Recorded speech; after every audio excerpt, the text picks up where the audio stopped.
White House spokesman Jay Carney tied himself in knots this week trying to explain this inconvenient fact. The median salaries in the White House, women make 88% of what men make. And I'll tell you what he said coming up.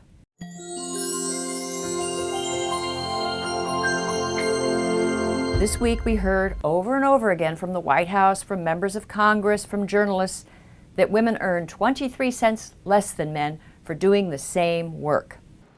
On average, a woman still earns just 77 cents for every dollar a man does.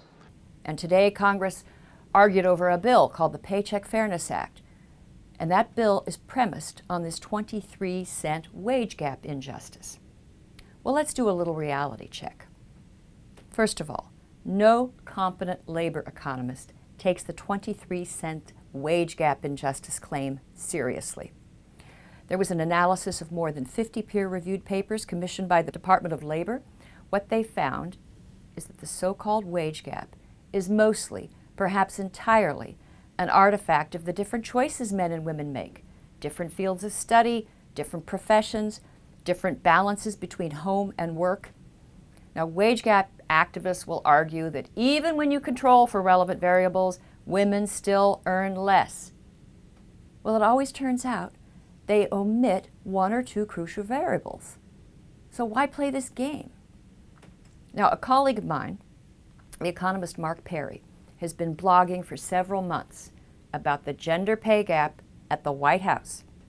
It turns out that the median pay for female staffers is 88% of that of male staffers.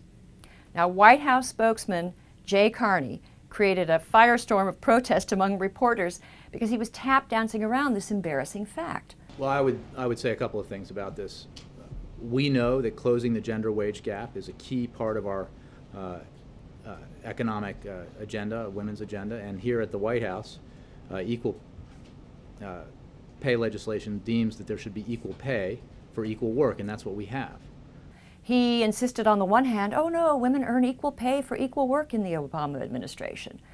And he sort of dismissed the 88-cent figure as being, well, just an aggregate of everyone on the staff from junior to senior levels. Well, what he essentially was saying is that the 88-cent gap is no proof of White House discrimination, since it leaves out so many variables.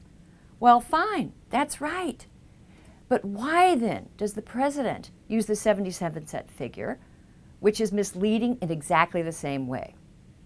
Now, reporters also pressed Betsy Stevenson, who's a member of the White House Council of Economic Advisors. They pressed her about the bogus factoid. To her credit, she quickly acknowledged that there were a lot of things that go into the 70-cent figure, and many things contribute to it, and that no one was saying, she said, that it was about discrimination. Well, yes, they are. And activists, politicians, they have been saying it for years.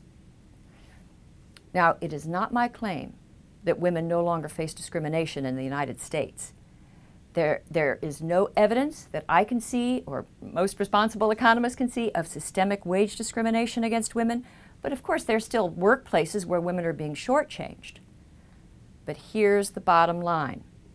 Women who are struggling economically or coping with gender bias, they're going to be best served by truth, careful research, not hype, spin, factoids, advocacy data.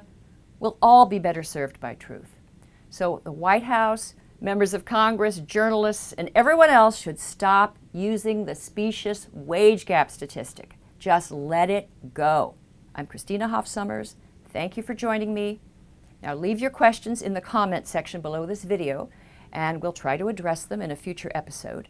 And if you hear a statistic on women that's strange credulity, post it in the comment sections so my team and I can check the facts. And also subscribe so you can get an alert about our next video. Thank you.